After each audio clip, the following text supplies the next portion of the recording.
Welcome to the Free Marketeers, the official podcast of the Free Market Foundation. Hello listeners, you're listening to Chris Harting, Mpiyakhe and Martin van Staden on the last Free Marketeers episode of the year. We're going to look back at 2018 in review and look forward to 2019, some of the biggest issues coming up. I think broadly we'll cover topics such as the NHI, expropriation without compensation, and the national minimum wage, as long as all the implications of those. Martin, for the year in review section, what was sort of the biggest thing that stood out to you? Anything in particular, or is it just such a mishmash of issues and problems that you can't pick out the worst thing? Yeah, look, so this was my second year working at the Free Market Foundation, and between 2017 and 2018, I must say this year was completely, I want to use the word exciting, but exciting in a very bad way. A lot happened, a lot of bad things happened, and of course my biggest takeaway will be expropriation without compensation. Now this obviously first came about in December 2017, but this year all the formalizations and so forth happened, and it seems like we're actually going to get it next year. So I would say that is probably my biggest takeaway from 2018. It will be going down in history probably as the year that the end of property rights in South Africa truly began. So yeah, looking back to this year, that's the biggest one, and that's definitely the thing I dedicated most of my time researching and working on here. Yeah, if you think about it, a year ago, lots of analysts and people in the media, and I guess lots of people on the street, they were cheering that Ramaphosa was elected instead of Nkosazana Dlamini Zuma. Yeah. And now we're sitting with expropriation without compensation. Mpiyakhe, for you, the year in review, anything that stood out in particular? I agree completely with Martin. I would say EWC is the biggest thing, but other than EWC, the other things that are coming up, you have the national minimum wage, like you said in your intro, which is going to come into force as of January. It's going to decimate job prospects for young people and the low skilled in particular. So that's going to be just going to add on to the social problems that you already have in South Africa. But just to say that we were so focused for so long on getting rid of Zuma, just generally speaking as South Africans. And then when we've actually found out the bill for the what it cost us to get rid of Zuma, we have EWC on the cards, we have the national minimum wage, we have the nationalization of the Reserve Bank on the cards, we have the NHI, we have all of these bad things. We have free higher education, which is already in force. We have all of these bad things that you almost wish that you had Zuma we could get Zuma back. For things to be that bad that we want the former president back, I think says a lot about the state of the country. It's the obsession about personality rather than institutions. We all thought, no, if it's Nkosazana Dlamini Zuma, then it will be expropriation without compensation. That would be terrible, but thank goodness we got Cyril Ramaphosa. He has a questionable history in business, and he's very articulate, which I guess is a breath of fresh air compared to Zuma, who can't string a sentence together in English.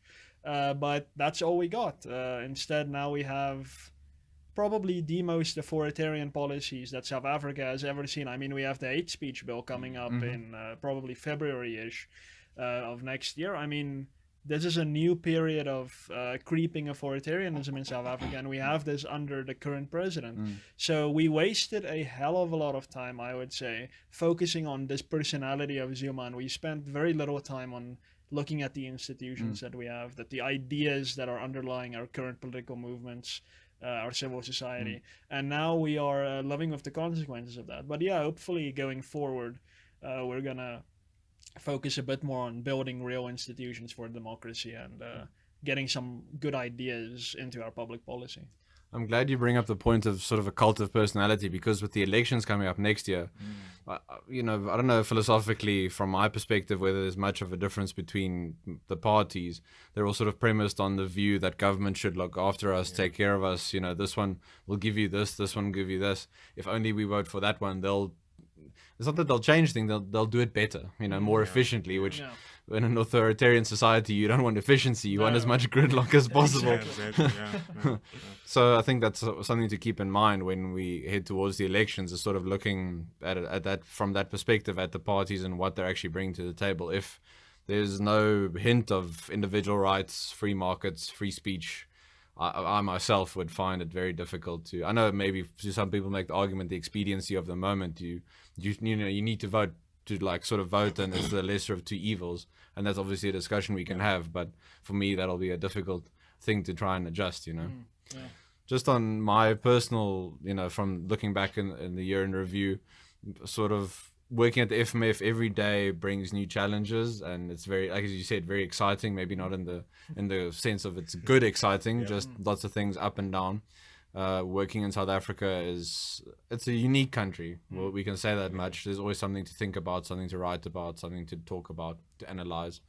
But for me, the thing that stood out probably the most was the NHI and the plan to nationalize South Africa's healthcare.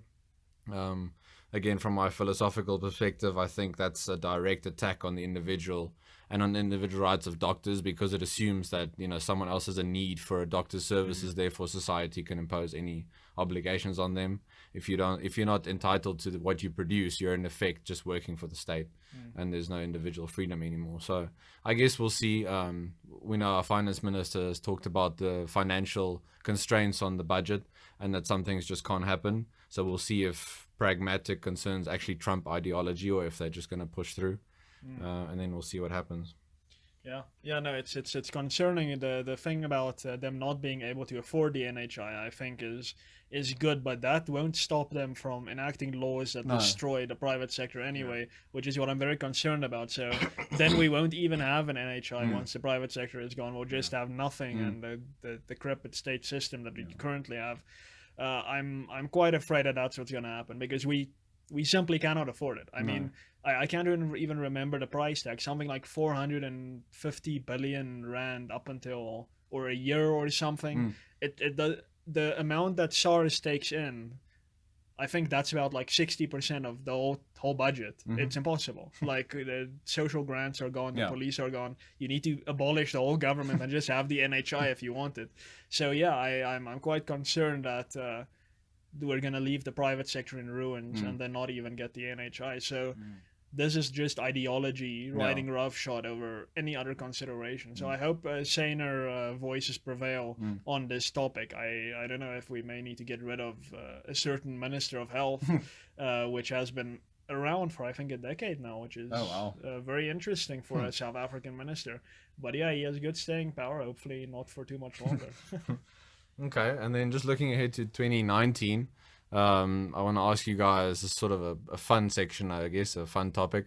If you could get anything specifically, abstractly liberty focused from Father Christmas, but you need to give me a concrete as well. So if I ask you one thing that Father Christmas will bring you, put under the tree, don't tell me liberty. Like I'd like a concrete, tie the abstract to a concrete. Yeah. Mpiyakhe, for you? Get rid of all taxes. That would be my number one, my main thing. Just overnight, just like that. Yeah, just get rid of taxes, and people in societies and communities will figure out a way to do the same things and do it even better, I believe.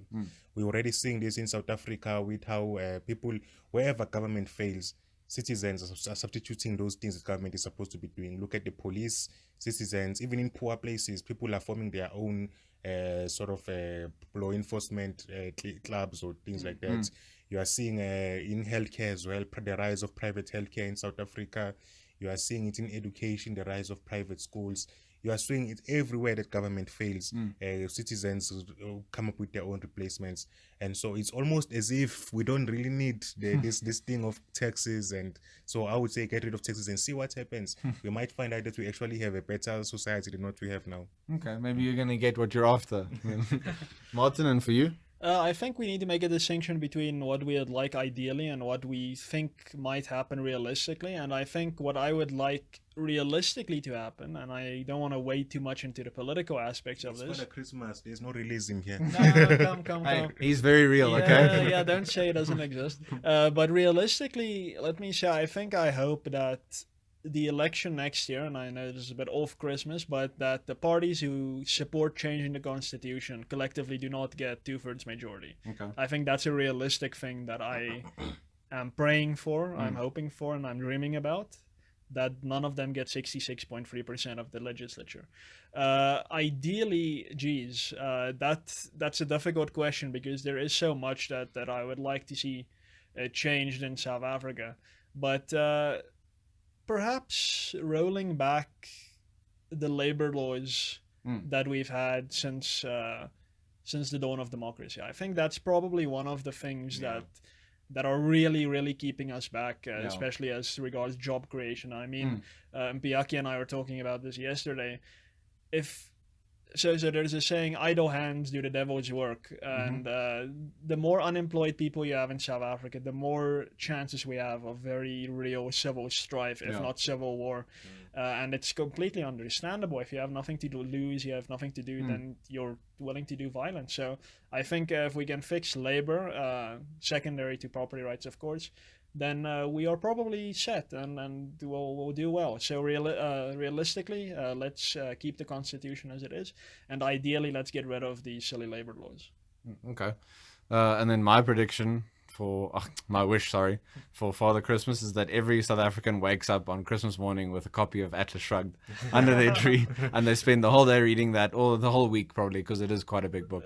And let's see if that can have a real effect. I wouldn't get through the first 50 pages in a week. I'll send you the Spark. Maybe he can give some people like the Spark Note summary or like a video or something. So, is it part of your wish as well that Father Christmas magically fixes the lack of education that people have got through the public sector? I think reading that, it'll fix it. Atlas Shrugged contains all the answers. So. Depends on which you guys to come before the other. Okay, and then lastly, as I mentioned earlier, a year ago at the ANC conference, people were very happy that Ramaphosa was elected instead of Nkosazana Dlamini Zuma.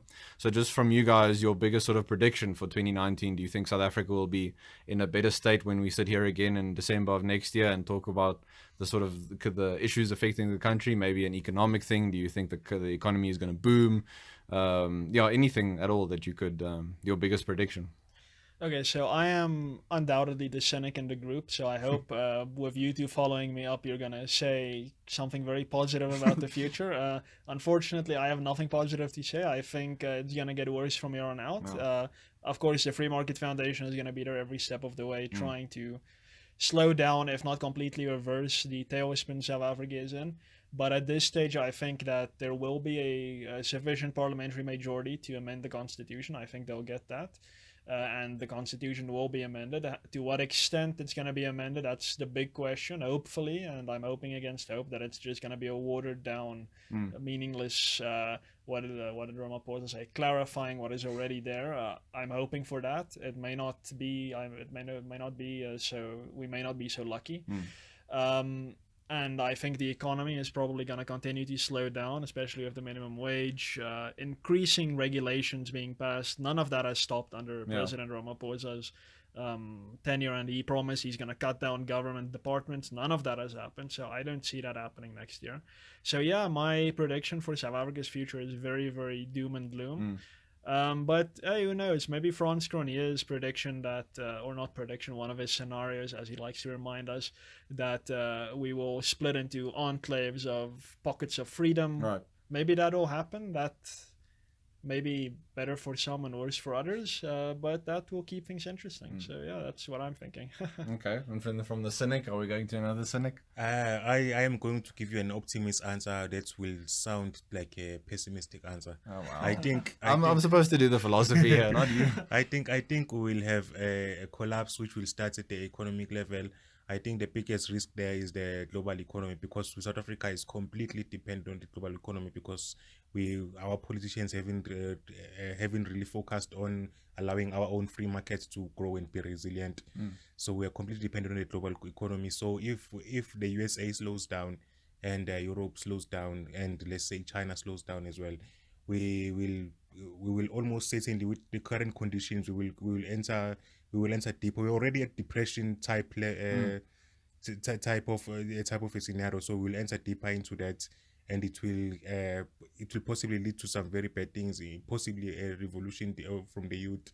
So depending on how things play out, but I would say that what we need to be doing, if we do this, then we could get out of it. Okay, we need to be pushing the ideas of freedom, liberty, individual sovereignty, and pushing all of those ideas, making it practical for people, starting to support organizations that are involved in civil work, like outer Forum and all of those things, and doing more of our own type of civil work. Sure. If wherever you are, in whichever community you are in, or whichever community is next to you, just start forming those type of things. Prepare for the coming collapse.